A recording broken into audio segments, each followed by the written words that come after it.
Parece que só foi encontrada uma ossada de um crucificado. De um crucificado? Uhum. E como é que ele estava o quê? Sem buraco, sem furo nas mãos? Não, foi... Que amarravam os braços também, né? A questão do amarrar hoje está sendo questionado, porque não temos nenhum relato antigo que menciona isso. Foram as reconstituições renascentistas que falavam disso, mas nós não temos nenhum relato romano que amarrava os crucificados. Tudo bem, mas esse que encontraram? Esse que encontraram foi o seguinte: depois da Guerra de 6 Dias em Israel, em 1968, a Guerra de 6 Dias, em 1967, eles estavam fazendo uma terraplanagem num bairro no subúrbio de Jerusalém chamado Givat HaMevitar. E os tratores bateram em ossários, ou caixões de pedra. Sim. E nos ossários, geralmente, você tem os ossos da pessoa e o nome escrito lá de fora, em alguns deles. E estava o nome Yohanan ben Hagakol. Ah, sim. Aliás, essa descoberta já... Não, a descoberta já tem algum tempo. Tem. Foi na década de 60, né? 68. Então, quando eles pegaram, eles abriram o ossário e perceberam que havia algumas coisas curiosas. O fêmur estava quebrado e no calcanhar havia um cravo romano fixado ali. Foi o único que encontraram. Então, a partir daquela ossada ali, eles fizeram um levantamento legístico de como seria a posição de um crucificado na cruz. E é bem diferente do que a gente imagina claro. Das reconstruções medievais. E o sofrimento de Cristo ficou de uma maneira muito mais dantesca, a visão arqueológica e eu até diria legística, porque foram médicos de medicina forense que fizeram reconstituição da causa morte. E o negócio de cravo na mão não tem? Não, porque o osso dele estava muito fragmentado. Mas, então não tinha, os ossos da mão não estavam todos inteiros. Pelas profecias, certamente não é uma ossada de Jesus. Ah, não, com certeza não. Porque, inclusive, se eu não me engano, tem uma das profecias que diz: nenhum dos seus ossos será quebrado. E não conhecerá a corrupção. E nós temos evidências. Eu sei que muitos historiadores hoje negam a ressurreição de Jesus, pensam que é uma teologia, mas eu digo, com base histórica, a ressurreição de Jesus aconteceu e nós temos muitos elementos históricos para afirmar isso, a despeito do questionamento de muitos historiadores. Mas sobre a ressurreição? Sobre a ressurreição.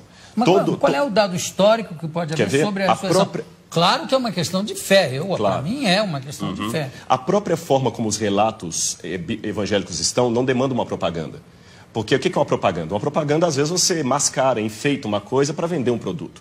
Aqueles discípulos estavam, em primeiro lugar, sofrendo perseguição e abuso por causa daquilo. A ressurreição era uma única doutrina da antiguidade que ninguém aceitava. Eles aceitavam a história de Platão, que a sua alma ia para o Éon, podia aceitar a história de Pitágoras, que você transmigrava a alma de um corpo para o outro, ou então ficar com os epicureus, que morreu, acabou. Mas ressurreição... A reencarnação exatamente, a transmigração de almas está ali perto. Exatamente, alguns judeus aceitavam a reencarnação. Agora, ressurreição era uma coisa que ninguém comprava essa ideia. E outra, na época, pelo machismo... Mas isso, desculpa, mas isso não é uma prova histórica. Sim, mas a forma como os evangelhos foram descritos é interessante. Eles quebram todas as regras de propaganda. Quer um exemplo? Porque para eu saber se é histórico ou não, lembremos, história não dá para levar ao laboratório e repetir o processo.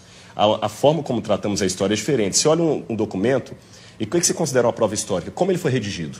Ele foi redigido de uma maneira histórica, com E, ou uma maneira de propaganda, ou uma maneira real. E os evangelhos, por exemplo, eles mostram que a primeira testemunha de Jesus ressuscitado foi Maria Madalena, que era mulher. O testemunho de uma mulher não era válido.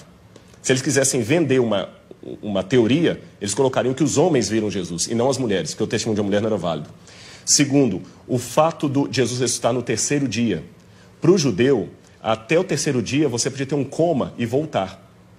Interessante que Jesus ressuscita depois do terceiro dia, ele estava realmente morto. Outro detalhe... Mas ele não ressuscita com o mesmo corpo que ele morre, né? Mas é um corpo glorificado. Glorificado, mas ele tinha algo tangível. Tanto é que quando ele aparece para Tomé, o famoso São Tomé, o incrédulo, ele fala: Tomé, veja que sou eu, porque um espírito não tem carne e osso, toca nas minhas feridas. E depois ele pergunta: o que vocês têm para comer? Eles tinham peixe e favo de mel, e ele come com eles. Então é um corpo glorificado, é uma questão de fé, é claro, mas tem uma continuidade com um corpo humano. Não, tudo bem, mas tudo isso, desculpa, eu sou uma pessoa de fé, né? Entendi, claro. Estou aqui fazendo um pouco o advogado dele, que é o seguinte: tudo isso foi muito mexido, remexido na Idade Média, no primeiro imperador católico, Constantino. né? Constantino, inclusive as datas de carnaval, diz tudo para conjuminar, para juntar com as datas de feriados. Exatamente, pagãos. E também ele foi um pouco copydesk dos evangelhos, que tem uma opção de outros evangelhos que ele é que resolveu que não valiam. Na verdade, quando a gente trabalha isso, a gente trabalha com a crítica textual. A crítica textual se vale de documentação anterior a Constantino. Então, nós temos fragmentos do Evangelho de João, por exemplo, John's Highlands, que data do ano 150, 170 antes de Constantino. Outro detalhe, Constantino era analfabeto. E os evangelhos apócrifos que começaram a surgir, os famosos aí, com todas aquelas histórias, eles não foram aceitos no cânon. E até contrário à decisão de Constantino, que Constantino queria que eles entrassem. Esse é um detalhe curioso da história, não foi ele que selecionou 4. Constantino não tinha cultura teológica, o homem era analfabeto. Constantino permaneceu pagão até o final, ele pretendeu ter se convertido. Um político fantástico. E um último detalhe, nós temos uma informação que me chama a atenção. Flávio Josefo, um historiador judeu do primeiro século, que não era cristão, ele escreveu, Jesus Cristo, houve um homem, no grego está ginestai, um homem chamado Jesus, que foi crucificado, morto por Pôncio Pilatos, e segundo os seus discípulos, ressuscitou no terceiro dia e apareceu a muitos. Flávio Josefo nunca se converteu ao cristianismo, era um historiador judeu, e ele dá esse depoimento que a ressurreição era algo testemunhado. Esse texto é tão importante que alguns críticos falam, não, foi copista cristão que interpolou, que copiou. Porém, todas as cópias de Josefo que nós temos, inclusive uma cópia, uma tradução para o árabe, feita por muçulmanos, contém esse trecho. Então, do ponto de vista da crítica textual, é um texto autêntico, original de Josefo, também testemunhando a ressurreição. Claro, eu não duvido a autenticidade dos textos. Eu duvido, em alguns casos, do testemunho em si. Quer dizer, não, eu vi, eu tive. É um testemunho, está lá escrito que ele viu e que ele teve, mas claro. Que ele esteve mais... Agora, tem uma coisa que é bom, eu gostei de você ter falado uma coisa. Na Idade Média, se acrescentaram muitas lendas. Esse é que é o problema. E o pessoal confunde as lendas com o que está na Bíblia. E só um detalhe com relação ao testemunho. Quando a pessoa dá um testemunho vendido, ela vai ganhar alguma coisa. O que os apóstolos ganharam com aquele testemunho? Pedro morreu crucificado de cabeça para baixo. Paulo degolado. Então, quanto tempo demora uma mentira? Essa que é a questão. Eles não ganharam nada, só ganharam perseguição. Então, das duas, uma.